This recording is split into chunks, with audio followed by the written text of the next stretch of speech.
Ana endi suhbatlarning eng go'zaliga keldik, chunki shifokor bilan qilinadigan har qanday suhbat eng manfaatli va go'zal suhbat hisoblanadi. Studiyamiz mehmoni terapevt, urolog, psixonevrolog Muhammad Tursunboyev bo'ladilar. Assalomu alaykum. Assalomu alaykum. Muhammadjon aka, yaxshi keldingizmi? Alhamdulillah. Aka, yaxshimisiz? Charchamayapsiz deb yaxshimisiz? Rahmat. O'zi yaxshimisiz? Yangi tong muborak bo'lsin. Rahmat. Sizni ko'p sonli kuzatuvchilaringiz bor. Sizni yaxshi ko'radigan, sizni uzoqdan bo'lsa ham shifokorim deya maqtanadiganlar bor. Marhamat, so'rashib qo'yasiz. Assalomu alaykum. Avvalo, mahalla televideniyasi barcha ijodkorlari, barcha muxlislar, yaxshimisizlar? Yaxshi dam olib turdinglarmi? Hamma tinchmi? Sizlar ham yaxshimisizlar? Rahmat, biz yaxshimiz. Kayfiyat har doimgidek ajoyib. Erta tongdan kelamiz va ishimizni yaxshi ko'rib, tongni mana shu studiyada qarshi olamiz biz. Muhammad aka, bugungi kunda biz shiddatkor zamonda yashayapmiz. Insonlar bevosita stresslarga moyil, depressiyaga moyil va bugungi kunda o'sha zamonaviy nevroz kasalligi tashxisi qo'yilmagan insonlar kamdan kam uchrayapti. Dilfuza opa, juda to'g'ri aytdingiz. Shu o'rinda quyidagi narsalarni keltirib o'tish o'zimga joiz deb bildim. Birinchi o'rinda biz insonlar ertaman uyg'onganimizda shukrona bilmaymiz. Shukrona bilmaymiz. Nima uchun? Hamma uchun ham bu tong otmadi. Nevroz kasalligi asosiy sababi bu hozirda mana bunday 21-asr televideniya asri desak ham bo'ladi. Zamonaviy asr bo'lib ketdi, gadjetlar asri. Juda ko'p narsalar shu telefonga bog'liq bo'lib qoldi. Mana misol uchun yotasiz, oddiy misol Instagramni ochib, shu 5 minut video ko'raysiz, reelslarni qanday qilib 2 soatgacha ko'rganingizni bilmay qolasiz. Normada uyqu soat 9 dan boshlanishi kerak. Boring ana 10 dan kechki uyqu. Birinchi o'rinda uyqusizlik, noto'g'ri ovqatlanish, gadjetlar siz aytgandek, doimiy mana bunday kayfiyatni tushkun ko'tarin bo'lishi, ishdagi stresslar yoki ko'chada oddiy misol mashinani signallari ham albatta insonni stressga olib keladi. Nevroz kasalligini birinchi 3 ta asosiy simptomlarni aytadigan bo'lsak, birinchi o'rinda insonning kayfiyati o'zgaruvchan bo'lib qoladi. Keyin hayotga qiziqishi va teran nafasi yo'qoladi. Ya'ni hamma narsa cho'rna-beli bo'lib qoladi. Uchinchi omili hattoki uydagi g'alva yo'qoladi. To'rtinchi yomon omil deb gapiramiz, bu uyqusizlik. Chunki sog'lom tanda sog'lom aql bo'lish uchun va organizmda gormonlar sintezi normada bo'lishi uchun albatta 7 soat, 8 soat inson to'yib uxlash kerak va to'g'ri ovqatlanish kerak. Uyquni balansini hamma ham birday o'sha ishiga qarab rejalashtiradi-da. Biz o'zimizning ishimizdan kelib chiqib savol beramiz. Chunki efirga kelish uchun ba'zida 3 ta turib tayyorlanishga to'g'ri keladi. 12 da yotsak ham 3 ta turib efirga tayyorlanib soat 5:30-6 da shu yerda bo'lishimiz kerak. Balansni tushlik paytida ham to'g'rilab olsa bo'ladimi? Ha, bo'ladi. Faqat buni o'zini me'yorlari bor. Ya'ni tushlik qilgandan keyin 20 minut vaqt berishingiz kerak. Sababi oshqozon, ichak hazm sistemasi siz o'sha yegan, tanovul qilgan ovqatingizni tushunib olish kerak. Ana undan keyin mayli 5 minutdan 40 minutgacha uyqu qilsangiz, albatta organizm kompyuter tilida aytganda bitta perezagruska bo'lib oladi. Ha, ozgina dam oladi. Ha, va siz yangi ishlarga va yangi yutuqlarni erishishga, O'zbekiston kelajagini rivojlantirishga va O'zbekistonning buyukligiga hissa qo'shishga charchamaysiz. Ko'z tegmasin. Shoir aytadiki, asablar, asablar, asablar, behuda sochilgan g'azablar deydi. Xuddi shunday. Endi shunaqa ba'zida o'zimizni boshqara olmay qolamiz. Quyushqondan chiqib ketadi deydi-ku. Chunki shunga sababchi odamlar atrofingizda juda ko'p bo'ladi. Keyin aytamizki, gar nodonga sukut qilsang, sukunat ham ibodatdir deymiz-ku, lekin sukut qila olmaydigan vaziyatlar bo'lib qoladi-da. Inson o'sha o'zini o'q atrofidan chiqib ketib qoladi. Shunda o'sha g'azabni sochib olgan yaxshimi, ichki yutgan yaxshimi? Ichki yutsangiz ham qiyin-da. Har kun uyg'onib inson 20-25 minut zamonaviy tilda aytganda meditatsiya qilish kerak. Ya'ni oddiy to'g'ri nafas olish. Bir 20 minut masalan hammamizning mahallalarimizda hozir asfaltlar bor, daraxtlar bor, juda bir chiroyli manzaralar bor. Xuddi shu manzaralarda bir 20 minut oldiga, 20 minut orqaga yursangiz, bu birinchi o'rinda organizmda uyg'onayotgan vaqtida kortizolni me'yorlashtirib beradi. Chunki har qanaqa kasallikning orqasida kortizol turgan bo'lishi mumkin. Kortizol uyg'onish gormoni, yomonlik gormoni ham deb atasak bo'ladi, lekin har bir gormonda o'zining individual organizm uchun faoliyati bor. Albatta sukut saqlagan ma'qul. Chunki nodonga o'z aytganda sarflagan asabingizni borib uydagi farzandlaringiz, oila a'zolaringizga sarflagan afzalroqdir. Ha, Muhammad aka, donishlar shunday aytadilarki, agar asabiylashib ketgan bo'lsangiz, kim bilandir urushmoqchi bo'lsangiz, o'rningizdan turgan bo'lsa o'tiring. O'tirgan bo'lsangiz, birozgina yoting, tin oling. Shundagina o'sha asablar birozgina mustahkamlanadi deyshadi. Bu ishlaydimi haqiqatda? Xuddi shu donishmandlar aytgan narsani men meditatsiya qilib, zamonaviy tilda aytib beraman. haqiqatda ishlaydi. Demak, o'sha donishlar har doim bejiz fikrlarni aytmaganlar. Bugungi o'sha zamonaviy shiddatli asrda asabiylashmasdan yashashlik uchun qanday bir layfhaklar aytasiz? Xo'p, birinchi o'rinda qonda gemoglobin miqdorini ushlab turish kerak. Ya'ni normada 110 mg namol bo'ladigan bo'lsa, tabiiy sabzavotlar ko'proq iste'mol qilish kerak. Bunda omega, magniy, ftor, kalsiy va boshqa barcha kerakli elementlar mavjud. Ovqatlanishni to'g'ri qilish kerak. Birinchi o'rinda men doim aytaman, nima uchun bizni O'rta Osiyo mamlakatlarida ertaman zavtrak qilmaymiz? Abitga va kechga osh, sho'la, dimlama, siltama juda qo'y yog'i, qo'y go'shti yaxshi ko'rib iste'mol qilamiz. To'g'ri ovqatlanish, 8 soatlik uyquni joriy qilish, meditatsiya qilish, ya'ni siz aytgandek o'sha insonni yaxshi va organizmni magniy va magniyga boyitish kerak. Bu oddiy qilib aytganda uy sharoitida arab xurmosi, o'rik qoqisi, olma. Olmada temir miqdori bor. U ham gemoglobinni ko'taradi, ham organizm sintezni yaxshilaydi. To'g'ri. Endi yosh bolachalar, uyimizda farzandlarimizda kechasi uxlaganda tishini g'ichirlatish bor. Bu o'shaligi ichidagi gijja va qurtlarni Gelment kasalligi ko'pligidan. Bu ham asabiylashishga olib keladimi? Ha, albatta. Dunyo bo'yicha, yer shari bo'yicha 270 mingga yaqin me'da qurt gijalar bizni biladiganimiz kitobga yozilgan 270 ta deb yozilgan. O'rta Osiyo mamlakatlarida 5 turi uchraydi. Askarida, Astritsa, Lambla, Kortsepin va enterobioz deydi. Enterobioz keng tarqalgan, oddiy mushukdan ipdan yuqib qolishi mumkin. Xuddi shu narsalar organizmga tushayotgan boyaga aytganda yaxshi vitaminlarni yeb qo'yishni hisobiga asab hujayralariga kerakli elementlar yetib bormaydi. Va mana bu tushda tish g'ichirlatish, tunda yeb qo'yish, bolani boyaga aytganingizdek nevroz kasalligi kelib chiqishi yoki bo'lmasa maktabda yaxshi o'zlashtira olmasligi, semirmasligi, doimiy injiqlik, doimiy yig'loqlik shu me'da qurt gijalariga sabab bo'lishi mumkin. Undan tashqari tish g'ichirlatish tug'ruq vaqtida olingan travmalar hisobiga ham bo'lishi mumkin. Gelmentdan emas faqat. Faqat gelmentdan emas. Yo'q, gelmentdan emas. Hamma narsani gelmentga bog'lashimiz ham noto'g'ri. Chunki fan buni tasdiqlab beryapti. Tug'ruq vaqtida travma, ya'ni asfiksiya. Asfiksiya nima degani? Asfiksiya tug'ruq vaqtida bolaga havo yetishmay qolish oqibatida. Masalan, xalq tilida aytgan o'qiga o'rab tug'ildi deydi. Dimlanib qoladi. Jicha dimlanib tug'ildi deydi. Jicha travma bilan tug'ildi deydi. Bular hammasi asfiksiya va bularni albatta vaqtida neonatolog, nevropatolog bilan kelishilgan holda lecheniya qilmasa, albatta kelajakka asorat berishi mumkin. O'sayotgan organizmga ziyon bo'lishi mumkin. Haqiqatda. Bugungi kunda sizni mana psixonevrolog deya tanishtirdikda, bolalar orasida juda ham keng tarqalgan autizm kasalligi va ko'pchilik oilalarni qiynayotgan. Buni mutaxassislar aytayaptilarki, o'sha Covid pandemiyasidan bilan ham bog'lashayapti-da.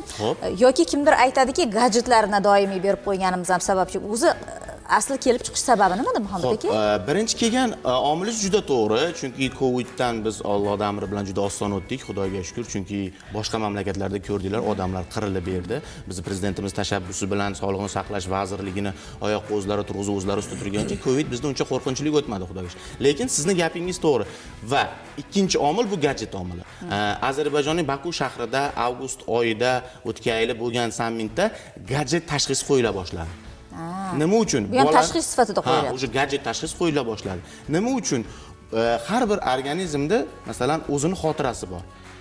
0 yoshdan 3 yoshgacha, 3 yoshdan 8 yoshgacha, 8 yoshdan 12 yoshgacha. Xuddi shu 0 yoshdan 3 yoshgacha bo'ladigan keng qamrovli xotira deyman, chunki ota-ona degan so'z aytish paytda chiqadi yoki bo'lmasam ovqat deyman degan, bolalarni peshob chiqarmoqchi bo'lsa tush qilaman degan so'zlar, o'sha me'yoriy so'zlarning o'rniga o'sha tushunarsiz multfilmlar to'lib qoladi. Va shu bola ko'z zreniyasi orqali ko'z vaspriyatiyasi orqali olganki narsasini chuqur xotiraga joylashni hisobiga keyin shu narsalarni qaytara boshlaydi. Mana misol uchun Sun'iy traktorda hammamiz bilamiz. Multfilm bor, Sun'iy traktor YouTube'da juda keng tarqalgan, milliard prosmotrga. Bu doimiy bir xil qaytarishlik hisobiga bolani ongiga shu narsa o'rnaydi. Boyaga aytadigan juda kuchli rivojlanadigan xotiramiz shu Sun'iy traktor bilan to'lib qoladi. Men ota-onalarga quyidagicha maslahat bersam maylimi? Albatta. Birinchi o'rinda bolangizga to'g'ri ovqatlantiring. Ikkinchi o'rinda bolangizga doimiy e'tibor bo'ling. Uchinchi o'rinda har kun erinmasdan bolangiz bilan 40 minut ishlang. Ishlash qanaqa bo'ladi? Oddiy Lego o'ynasa bo'ladi. Ertaga o'qib bersa bo'ladi. Mana siz bilan bizni pokoleniya ertaklarda o'sganmiz. Haqiqatdan. Oqshom ertaklari desa hamma ishimiz tashlab kutib o'tirardik. Mana shunday qilib. Maktabga multfilmni ko'rib keyin ketardik-da. xuddi shunaqa holatlarda e'tiborli bo'lish kerak. Iloji boricha mana bunday telefon va telefonlarni umuman bermasligi. Telefonlar qachon berishga? Qachonki bola 12-14 yoshdan yuqori bo'lsa, uni ham oddiy knopkali telefon xabar olib turish uchun. Xabar olib turish uchun va bolani qay holatda, nima holatda ekanligini bilib turish uchun. Tug'ma ham bo'lishi mumkinmi? Tug'ma bo'lishi mumkin. Bunga вторичный infeksiyalar yoki bo'lmasam nasliy moyillik bo'lishi mumkin. Bizda O'rta Osiyoda juda yaxshi gap bor. Qizni ota-onasini surishtirib keyin ol deydi. Bu juda to'g'ri talqin. Sababi organizmga tushganki, genomga yozilgan har qanaqa informatsiya 7 pushtida chiqaveradi. Demak, suyak suribdi degan gap bor. Xuddi shu. Nasliy moyillik juda ham ko'pchilik kasal, ayniqsa asabiy kasalliklarni keltirib chiqaradi va kuz mavsumi qaysidir ma'noda mana shu asab kasalliklarini rivojlanishi uchun yaxshi zamin yaratar ekan. Bahor va kuz mavsumida. Nega Muhammad aka bu mavsum? Xalq tilida bahorda uyg'onish bo'ladi. Uyg'onishda albatta organizm o'sha qish davomida sarflab bo'lgan energiyasini to'ldirmoqchi bo'ladi. Qayta tiklash. Xuddi o'sha vaqtda asabga boya aytganimiz oddiy magniy yetishmovchiligi oqibatida ham kasallik kelib chiqadi. Kuz fasliga keladigan bo'lsak, organizm birdaniga vitamin D olmay qo'yadi, ya'ni quyoshni kamayishni oqibatida shu kasallik kelib chiqadi. Sababi oddiy vitamin D inson organizmida 25 ming funksiyaga javob beradi. Menga SMS kelibdi hozir bir yaqin dugonamdan, farzandi betob ekan va nima dori ichirsam bo'lar ekan degan fikr. Ko'pchilik mendan shunday so'rashadi-da, Muhammad aka, men shifokor bo'lsam kerak deb o'ylayman ba'zida. Meni farzandimda mana bunday, onamda mana bunday kasallik. Hozir mana dorixonaga kirdim. Qanday dori ichiray yoki nima xarid qilay yoki o'zlari bilan maslahatlashaman, mayli deb telefonni qo'yib qo'yishadi. Shifoxonalarga emas, dorixonalarga kirib, o'sha bemor sifatida, ularga shifokor sifatida yuzlanadigan insonlar qanchalar to'g'ri qiladilar? Afsuski, hozirda juda ko'p insonlar xuddi shunday xato deb aytaman buni. Chunki har bir dorining yo'riqnomasida yozilgan bir joyga yaxshi ta'sir bo'lsa, bir joyga nojo'ya ta'sir va albatta shifokor tavsiyasi bilan qabul qiling degan joy bor. Chunki har bir inson individual. Uni shifokor o'zi ko'rib, uni antropometriyasi va uni holatiga, kechayotgan kasalligi to'g'ri tashxis qo'yilgan holatda har qanaqa dorini sinama bilan berish kerak. Haqiqatan to'g'ri aytyapsiz, aptekaga kiradi, dorixonaga kirib, o'zining shikoyatini aytadi va ba'zi bir qo'shtirnoq ichidagi biznesmen aptekalarda deb aytamiz-da endi buni. Dorini shunday olib beradi. Bu noto'g'ri. Farmatsevt degani bu shifokor emas. Yo'q, shifokor emas. Dorixonadagi dorilarning realizatsiyasi, ya'ni uni sotuvi va uning retseptga qarab teri berishiga mo'ljallangan xolos. Shifokor bu sizni birinchi o'rinda kelganingizda shikoyatingizni eshitadi, sizga первичный tashxis qo'yadi, kerak bo'lsa analizlarga buyuradi va undan keyingina sizga tabletka yoki ukol sifatida dori tavsiya qiladi. Barcha kasalliklarni tag zamiri baribir asabga bog'lanar ekanda. Asab tizimi stresslardan, o'sha orttirilgan kuchli bosim insonni bora-bora barkasallikka duchor qilar ekan. Va yana bir kasallik borki, hozir juda ham xalqimiz orasida bu katta muammolardan biriga aylanib boryapti, bu urologik kasalliklar. To'g'rimi? Buni ko'pchilik hijolat bo'ladi, shifokorga ko'rinishga uyaladi va farzandini olib borishga ham uyaladigan ota-onalar bor, afsuski. Chunki qandaydir bir hayo pardasi sal to'sib turadi-da, o'g'lini, qizini olib borishga hijolat bo'ladi. Bu uyatlimi haqiqatda? Xo'p, Shukurulloga juda o'rinli savol berdingiz. Hozirda bepushtlik kasalligi juda tez rivojlanyapti. Boyagi siz aytgandek asosiy sababi stress. Albatta bu noto'g'ri fikr. Bola tug'ilgan kunidanoq 22-25 kunigacha neonatolog ko'radi. Ana undan keyin pediatrga o'tkaziladi. Xuddi shu vaqtda albatta bolalar urologiga olib borib, bolaning kelajagi uchun birinchi zaminni qilish kerak. Sababi juda ko'p kasalliklar turi ko'payib ketdi. Misol uchun oddiy inson moyaklarini joyiga tushmasligi, hipoksiya deganlar bor. Yoki bo'lmasam paxviy grijalar bor, pax churrasi deydi. Va shu kabi kasalliklar bolaning kelajakdagi holatiga, farzand ko'rishiga va shu kabi omillarga albatta Shukurulloga o'z ta'sirini ko'rsatmay qo'ymaydi. Albatta bolani tug'ilgandan kunidanoq urologga yilda bir marta, bo'lmasam yilda 2 marta umumiy UZI, ya'ni barcha organlar UZI qilgan holda mutaxassislarga ko'rsatish kerak. O'zi bizda tibbiy madaniyat sekin-astalik bilan rivojlanyapti. Men kuzatuvchilarga quyidagicha naql qilmoqchiman. Yilda bir marta albatta o'zingizlarni mahalliy terapevtlarga borib, umumiy qon sidik, umumiy UZI, o'pka rentgeni va terapevt xulosasini o'zingizlar uchun olinglar. agar bolangiz tug'ilgan bo'lsa, bolangizni kelajagiga yaxshi zamin qilaman, mendan keyin shu bolam voris qoldiradi deb o'ylayotgan bo'lsangiz, unda albatta yilda bir marta o'g'il bolalarni urologga, qiz bolalarni ginekologga ko'rsatishimiz shart. Bu uyat emas hech qanaqasiga. Farzandimizni salomatligiga bee'tibor bo'lmasak, ular o'zlaridan juda ham chiroyli nasllarni qoldiradilar. Bir SMS kelgan. Assalomu alaykum. Biz sizni juda ham hurmat qilamiz. Ming rahmat kelganingiz uchun degan fikrni aytibdilar va yana bir SMS bor bizda. Xo'p. Tongingiz mazmunli bo'lsin. Meni o'g'lim 7 yoshda, 1-sinfda o'qiydi, lekin juda ham injiq. Nariroqda tur yoki changingni qoq desak ham yig'layveradi. Nima maslahat berasiz? Sadoqatxondan kelgan SMS. Bu birinchisi, yana bitta SMSni o'qiyman, ketma-ketlikda javob berasiz. Men bir savol bermoqchiman. Yoshim 62 da. Asabim juda ham tarang. Sal narsaga asabiylashib ketaman. Buni qanday davolash mumkin? Boshim juda ham ko'p og'riydi. Tunda hojatga 2-3 marta chiqaman. Bu nimadan? Iltimos, kimligimni aytmang, javob bersangiz degan. Yaxshi. Sadoqat opamizning savolidan boshlasak, boyana Shukurullo akam aytdi. Me'da qurtgichlar kasalliklarning boshlanishiga sabab bo'lishi mumkin. Shuning uchun Sadoqat opa erinmasdan ertaga ertamanda bolangizni axlatidan ozgina olib, bak laboratoriyalarga borgan holda me'da qurtgichaga tekshirtiring. Ana o'shani xulosasidan kelib chiqib ish tutamiz. Ikkinchi savolga keladigan bo'lsak, organizmda omega 3, magniy B6 va vitamin D3 ga boyitishni tavsiya qilgan bo'lardim va bir qator nevropatolog shifokori ko'ruviga borib qo'ying. To'g'ri. 62 yoshda onaxon asabiy. Endi insonda 55 yoshdan keyin birinchi qarilik kasalligi kelib chiqadi.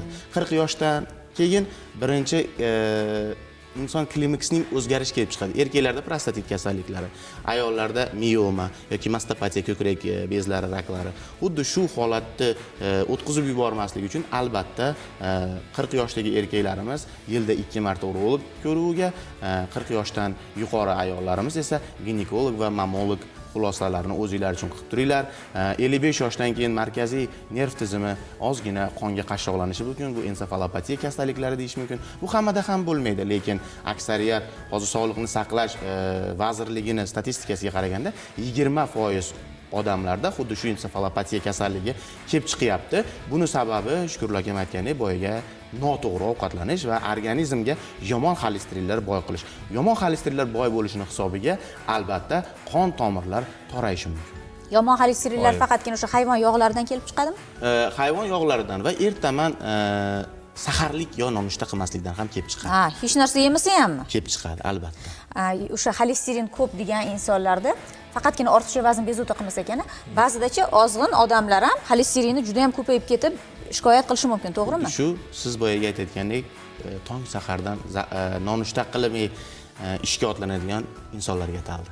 Bizga meni aytayapti deymi? Yo'q. Biz bir piyola bo'lsa ham choy ichamiz. Choy ichasizlar. Oraliq reklamada yengil tamaddiq qolsalar, bitta banan yoki bitta olma yoki kech paytga oddiy ismaloqdan salat tayyorlab qo'ysangiz ham kelib tika turib olsangiz bo'laveradi. Ismaloq temir moddasiga va foliyaviy kislota va vitamin B12 ga eng boy modda. Bu organizmdagi boy gemoglobinni rag'batlantirishga yordam beradi. Gemoglobinning asosiy vazifasi organizm bo'yicha kislorod toshib yurish. Ana endi mana shu gemoglobin haqida gaplashamiz. Chunki biz ayollar ona bo'lgandan keyin bevosita biz ko'p narsadan voz kechamiz. Organizmdan temir ketadi, kalsiy ketadi, kaliy ketadi va eng asosiysi shu anemiya hamma ayollarni bezovta qiladi. Temir tanqis kamqonligini qanday qilib uy sharoitida ko'tarish mumkin? Juda zo'r, juda o'rinli savol bo'ldi. Birinchi o'rinda hayvon jigarlarini iste'mol qilish kerak, faqat uni qarash kerak. Unda echinokok degan infeksiya bo'lmasligi kerak. Yaxshilab qovurib, dudlab, qaynatib iste'mol qilish kerak. Bunga qo'shimcha men chiroyli bir retsept aytaman, hurmatli kuzatuvchilar. Erinmasanglar, agar ushbu aytadigan mahsulotlarimizga allergik holatlar bo'lmasa, bitta lavlagi oladi, oddiy lavlagi. Bitta olma oladi, bitta so'z oladi. Hammasini yuvib, artib tozalab, blenderdan chiqarib, tengiga teng dog' suv, xona haroratida dog' suv quyib, bir stakandan 21 kun ichsa, anemiya kasalligi aslo bezovta qilmaydi. Kun davomida energiya beradi. Kun davomida dopamin sintezini yaxshilagani hisobiga kayfiyatingiz chog' yuradi va siz aytgandek boyagi qon kamlik kasalligini bu temir moddasi bilan bog'liqmi, foliyaviy kislota bilan bog'liqmi yoki bo'lmasam boshqa omillarmi? Albatta shu omillarning o'rnini 24 soat to'ldirib turadi. Va yana aytmoqchiman, ayollarning kamqonligining sababi eringizni telefonini kamroq siqiling. Shu ham ta'sir qiladimi kamqonlikka? Siqilib yuradi-da. kechgacha. Ko'proq siqilgandan keyin o'sha qon bosimi ko'tarilib, Qarang. va shu bilan birga eringizga ko'proq yaxshi gapirsangiz, shirin taomlar pishirib bersangiz, men o'ylaymanki, Qonimiz ko'payib ketadi. Qoningiz ko'payib, Sog'lom bo'lamiz. yuzingizda tabassum paydo bo'ladi. Bugun hamma o'zini dardini aytadigan kun ekan Muhammad Juda aka. to'g'ri aytdingiz Shukurullo aka. Albatta, har qanaqa ayol va erkak bir-birini tushunib yashasa, har qanaqa kasallik akamiz aytgandek asabdan kelib chiqishi mumkin va inson asabiylashganda albatta immun tizimi har qanaqa organizm buni sezadi va kortizol oshishini hisobiga kasalliklar ko'payishi ehtimoli yo'q emas. Shuning uchun eringiz bilan xushmuomala bo'ling. Oh! Ana, yana bir SMS. Qahvani erta tongdan faqatgina men qahva ichaman debdilar. Menga o'xshab. O'zi mumkin emas, lekin shunday qilaveramiz. Narsa yegim kelmaydi, ishtaham bo'lmaydi. Qahvani qaysi paytda ichish kerak? Erta tongdan och qoringa qahva iste'mol qilsa bo'ladimi? Oldindan rahmat javob uchun deganlar. Bu juda katta xato. Oshqozon ichak hazm tizimi kasalliklarining asosiy sababi shu och qoringa ichilgan qahva bo'lishi mumkin. Bu qahvani qachon ichish kerak? Qahvani tamaddiq qilib bo'lgandan so'ng 40 minutdan keyin ichish tavsiya qilaman. Kun davomida normasi 200 ml-gacha, ya'ni 1 stekongacha. Undan ziyodi zararimizga ishlashi mumkin. Nima uchun och qoringa ichib bo'lmaydi? Oshqozonning shilliq qavat pardasini yallig'lash ehtimoli yo'q emas va och qoringa ichilgan qahva gemoglobinni tushirishiga sabab bo'ladi. Ana. Ko'rdingizmi? Erta tongdan asal yeyman derdi Shukurullo aka, asal bilan iliq suv icharkanlar. Bu qanchalik yomonlik endi bularni ham. Yo'q. Bu juda ham zo'r. Albatta, bu to'g'ri, faqat asalni o'ta qaynagan suvga solib bo'lmaydi, zahar bo'ladi. O'ta sovuq suvga ham solib bo'lmaydi. Asalni 20-22 graduslik xona haroratidagi bir choy qoshig'ini solib iste'mol qilsangiz, 20 minutdan keyin nonushta qilsangiz, albatta oshqozon ichakni rag'batlantirgan bo'lasiz. Ana. Nuqul to'g'ri yashaysiz, Shukurullo aka. O'shaning uchun chiroyli-da. O'shaning uchun, ana. Boringizga shukr. Salomat bo'ling. Zo'r. Eng asosiysi o'sha gap, bir-birini tushunib yashash. Va ko'pchiligimiz qaysidir ma'noda kayfiyatim tushib ketadi, vrachga borsam, shifokorga borsam, ruhiyatim tushadi, qaysidir bir kasalligimni topib beradi, keyin men shunga ezilib yuraman deb borishdan cho'chib yuramiz. Yo'q, menimcha borish kerak. To'g'rimi? Albatta, juda to'g'ri o'rinda bu savolni va bu taklifni qo'ydingiz. Albatta, shifokorga cho'chimasdan borish kerak. Shifokor sizni borsiz yotqizib ukol qilishni boshlamaydi. Birinchi o'rinda siz bilan suhbat qiladi. Oddiy misol, sizni oddiy ismi va familiyangizni so'raydi. Ana undan keyin sizni bezovta qilayotgan shikoyatlarni so'rashni boshlaydi. Siz borsizlar, haligi birdaniga ukol qilmaydi. Hojiboyda yaxshi gapi bor, doktorga borasan. Bizni bolaligimizdan o'zi shifokorlar bilan qo'rqitishganda xalqimiz, yosh kattalar. Ana doktor kelyapti, ovqatingni yeb qo'ymasang, yana shifokor keladi. Shuning uchun doktorga borib ukol olmagan bolalar ham oq xalatli insonni ko'rsa, yig'lashni boshlaydilar. Biz ham balki oilada mana shu narsani, hurmatli aziz ota-onalar, hayotimizdan chiqarib tashlashimiz kerak. Ya'ni shifokorlar yaxshi insonlar ekanligini, bizni faqatgina salomatligimizga mas'ul ekanligini farzandlarimizga tushuntirishimiz kerak. Bir SMS kelgan. O'g'lim 8 yosh. Sovuq hodisa kechasi peshob chiqaradi debdilar. Uni shifokorga olib borish shartmi yoki o'tib ketadimi? Bu enurez emasmi degan fikr bo'ldi. Tunda bilmasdan siydik chiqarib qo'yish kasalligi bu tungi enurez kasalligi bo'ladi. Buni ayrim omillarni aytib beraman, chunki bu o'ta keng bo'lgan mavzu. Birinchi o'rin nasliy bo'lishi mumkin. Ikkinchi o'rin tug'ruq vaqtidagi boyaga aytganimizdek travmalar. Uchinchi o'rinda bolani biror xil stressdan keyin xuddi shunaqa bo'lib qolishi mumkin. Meni hayotiy tajribamda bir bolakayni olib kelishdi. Otasi bir uzoqroq safarga ketsa, onasini aytganini qilmagani uchun bolani tunda tashqariga chiqarib qo'yadi, jazolash maqsadida. Va shundan keyin albatta ushbu nochnoy enurez kasalligi kelib chiqadi. Shuning uchun albatta birinchi o'rinda nevropatolog, keyin urologga borib ko'rsatib, to'g'ri davolating. 16 yoshgacha to'xtata olmasangiz nochnoy enurez kasalligini keyinchalik bu asorat bo'lib qolishi mumkin. Va mana shu enurez kasalligida qovoqqa turli yog'lar surishadi-da, mana it yog'i deyshadi, oq yog' surib qo'y deyshadi. Shunaqa narsalar foyda beradimi?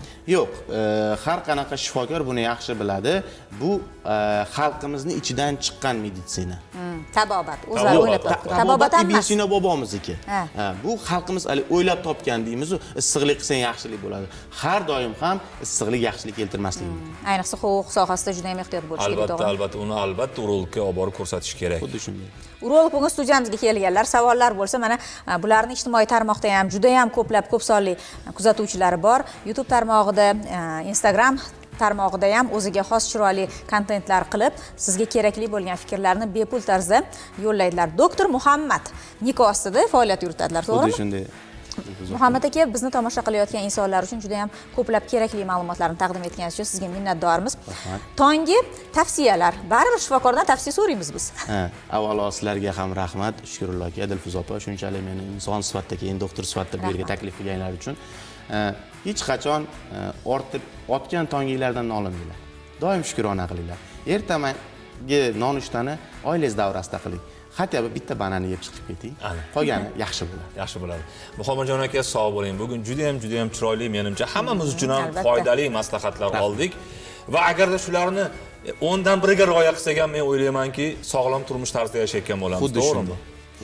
Barchangizga sihat, salomatlik va oilaviy baxt har doim hamroh bo'lishini tilab qolamiz. Bugun qarang, Muhammad aka yaxshi inson, ya'ni sportchi Murodjon Ahmadaliyevni tug'ilgan kunlari ekan. Bizning hamkasblarimiz.